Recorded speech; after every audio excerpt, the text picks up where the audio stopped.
નમસ્કાર મિત્રો, હું પરેશ ચાવડા જ્ઞાન સ્વરૂપ જીકે ગુજરાતીની યુટ્યુબ ચેનલની અંદર આપનું હાર્દિક સ્વાગત કરું છું. આજે આપણે વાત કરીશું NMMS પ્રેક્ટિસ પેપર એટલે કે પેપર પ્રેક્ટિસ, અને આપણો જે વિભાગ છે આજનો એ છે સામાજિક વિજ્ઞાન.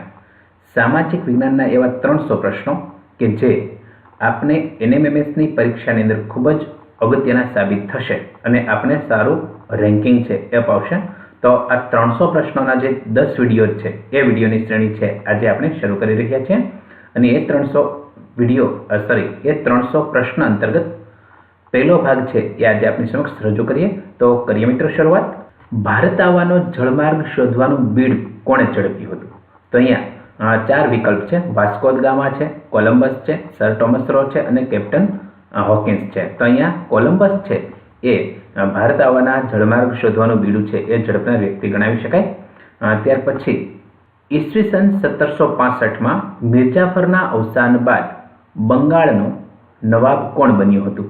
તો અહીંયા મિર્જાફર બીજો, મીર કાસિમ, રોબર્ટ ક્લાઇવ અને સિરાજ ઉદ્દૌલા. તો અહીંયા રોબર્ટ ક્લાઇવ છે એ બંગાળના નવાબ બન્યા હતા. ત્યાર પછી ત્રીજો પ્રશ્ન, નીચેની કઈ પ્રાકૃતિક આપત્તિ દરમિયાન વન્યજીવોને ભારે નુકસાન થાય છે? તો સુનામી છે એ તો સમુદ્ર કાંઠે આવે છે એટલે ત્યાં વન્યજીવો છે એને કોઈ ઈજા પહોંચતી નથી. પૂર છે એ નદીમાં આવે છે તો ત્યાં પણ વન્યજીવોને કોઈ વધારે મુશ્કેલી થતી નથી. વાવાઝોડું છે એ નહીં, પરંતુ જે દાવાનળ છે એ જંગલની અંદર લાગતી એક આગનો પ્રકાર છે, એટલા માટે ત્યાં વન્યજીવોને વધારે નુકસાન થાય છે. ત્યાર પછી ચોથો પ્રશ્ન છે, પૃથ્વીના ગોળા ઉપર બરાબર મધ્યમાં દોરેલું વૃત્ત કયું છે? તો કર્કવૃત્ત, વિષુવવૃત્ત, મકરવૃત્ત અને ધ્રુવવૃત્ત. તો વિષુવવૃત્ત છે એ પૃથ્વીના ગોળા પર બરાબર મધ્યમાં દોરેલું વૃત્ત છે, જ્યારે કર્કવૃત્ત છે તો વિષુવવૃત્ત છે એ મધ્યમાં દોરેલું વૃત્ત છે. ધ્રુવવૃત્ત છે એ ઉપરના ભાગે છે અને આ બંને વૃત્તો છે એ વિષુવવૃત્તની ઉપર અને નીચે છે એ દોરાયેલા છે. પાંચમો પ્રશ્ન છે, વૃક્ષો કાપવાથી વાતાવરણમાં કયા વાયુનું પ્રમાણ વધે છે? તો કાર્બન ડાયોક્સાઇડનું પ્રમાણ છે, CO2નું પ્રમાણ છે એ વધે છે. આપ અહીં જોઈ શકો છો. આપણા દેશના બંધારણની શરૂઆત શાનાથી થાય છે? તો આમુખથી આપણા દેશના બંધારણની શરૂઆત થાય છે. નીચેથી ઉપર તરફ ન્યાયાલયોને ક્રમસર ગોઠવો. તો અહીંયા હાઈકોર્ટ મૂકેલી છે, ટ્રાયલ કોર્ટ છે, સેશન્સ કોર્ટ છે અને સુપ્રીમ કોર્ટ છે. આ ટ્રાયલ કોર્ટ એટલે જેને આપણે તાલુકા અદાલત બોલી શકીએ, બરાબર?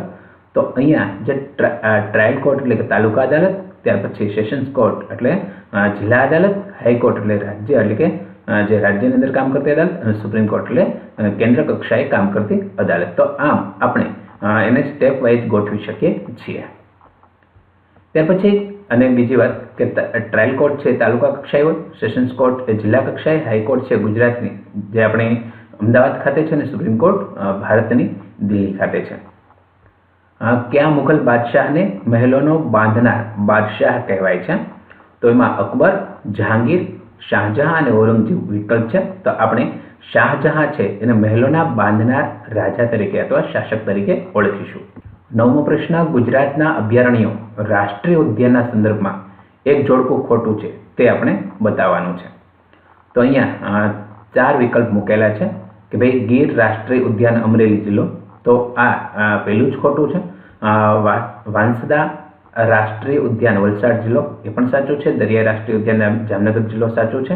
કાળિયાર અભયારણ્ય ભાવનગર જિલ્લો જે એ પણ સાચું છે. તો આ ગીર રાષ્ટ્રીય ઉદ્યાન છે એ ગીર સોમનાથ જિલ્લો અને જુનાગઢ જિલ્લામાં આવેલો છે, એટલા માટે આ જોડકું છે ખોટું છે. 10મો પ્રશ્ન, ગૌતમ બુદ્ધે સૌપ્રથમ ઉપદેશ કઈ નગરીમાં આપ્યો હતો? તો વૈશાલી, કપિલવસ્તુ, સારનાથ અને બોધિગયા. તો સારનાથની અંદર ગૌતમ બુદ્ધે સૌપ્રથમ ઉપદેશ આપ્યો હતો. કપિલવસ્તુ છે એ તેમની જન્મભૂમિ છે. રાષ્ટ્રીય ધોરીમાર્ગના માઇલસ્ટોનમાં શું લખેલું હોય છે? તો અહીંયા DMR છે એ ગ્રામ્ય માર્ગ છે, SH છે એ સ્ટેટ હાઈવે છે, NH છે એ નેશનલ હાઈવે છે અને કંઈ પણ નહીં એ વિકલ્પ તો આવતો જ નથી, એટલે NH નેશનલ હાઈવે લખેલું હોય છે. રાષ્ટ્રીય ધોરીમાર્ગ ગણાવી શકાય. 12મો પ્રશ્ન છે, ગુપ્ત સંવંતનો પ્રવર્તક રાજા કોણ હતો? તો શ્રીગુપ્ત છે એ ગુપ્ત સંવંતના પ્રવર્તક રાજા હતા.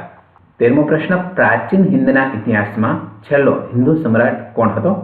તો હર્ષવર્ધન છે એ છેલ્લા હિન્દુ સમ્રાટ હતા. 14મો પ્રશ્ન, ઓપેરા હાઉસ ઓસ્ટ્રેલિયાના કયા શહેરની વિશિષ્ટ ઇમારત છે? તો એ કેનબરા પણ નથી આવતું, મેલબોર્ન પણ નથી આવતું, મિઝબર્ન પણ નથી આવતું, એટલે કે બ્રિઝબર્ન પણ નથી આવતું, અને સિડની છે એ તેનો સાચો જવાબ મૂકીએ છીએ આપણે.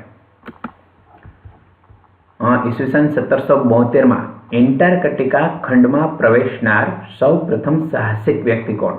તો અહીંયા 4 વિકલ્પ છે. એમાંથી રેમન્ડ એમુન્ડસન, કેપ્ટન જેમ્સ કુક, મેગેલન અને અમેરિગો વેસ્પુચી. તો અમેરિગો વેસ્પુચી છે એ ત્યાં સૌપ્રથમ પહોંચનાર સાહસિક વ્યક્તિ ગણાવી શકાય કે જેણે અમેરિકા ખંડની શોધ છે એ કરેલી છે અને એના ઉપર તેનું નામ છે અહીંયા પડેલું છે. સાચો શોધક આ વ્યક્તિને મનાય છે.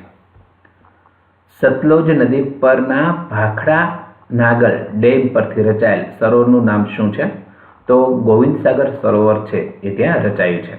ગાંધી સાગર પણ નહીં આવે, સરદાર સરોવર જે ગુજરાતમાં છે, રાણા પ્રતાપ સાગર એ પણ નહીં આવે, તો ગોવિંદ સાગર છે આપણે જવાબમાં લખીશું.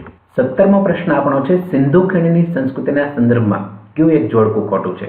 તો અહીંયા સ્થળ બતાવેલા છે અને ત્યાંની જે સાઇટ સિંધુ ખીણની છે એ બતાવેલી છે. તો આપણે રંગપુર એ લીંબડીનું છે, એ અહીંયા બરાબર છે. પછી રોજડી એ ગોંડલ તાલુકાનું છે, એટલે કે જે શ્રીનાથગઢ તરીકે ઓળખાય છે એ પણ બરાબર છે. ધોળાવીરા કચ્છ, જે કચ્છની અંદર ધોળાવીરા સાઇટ આવેલી છે એ પણ બરાબર છે. અહીંયા દેશળપુર ધોળકા છે ત્યાં એ ખોટું પડે છે, બરાબર. તો આ વિકલ્પ છે એ ખોટો છે. 18મો પ્રશ્ન, તુગલક વંશમાં ટપાલીને કયા નામે ઓળખવામાં આવતો હતો?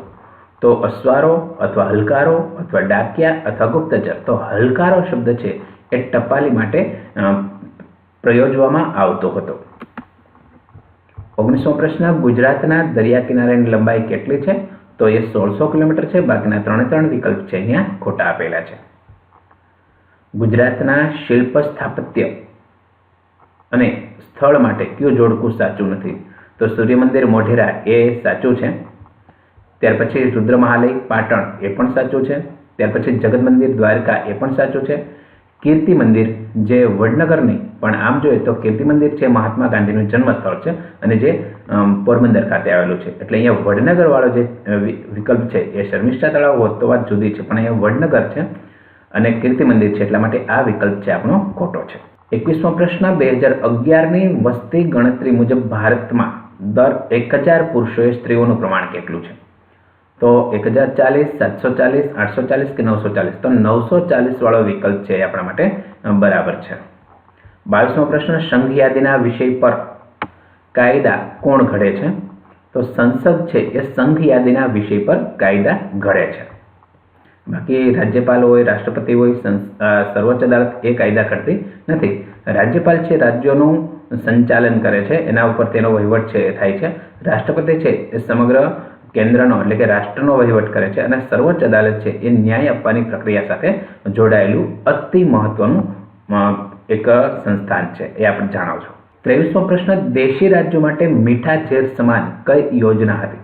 તો ખાલસા નીતિ, દ્વિમુખી શાસન પદ્ધતિ, સાયમન કમિશન. આ 3 વિકલ્પ નહીં, પણ સહાયકારી યોજના છે એ દેશી રાજ્યો માટે મીઠા ઝેર સમાન યોજના હતી કે જેમાં રાજાના ભોગે એટલે કે શાસકો છે એટલે કે અંગ્રેજો છે એ પોતાનું શાસન છે એ ચલાવતા હતા.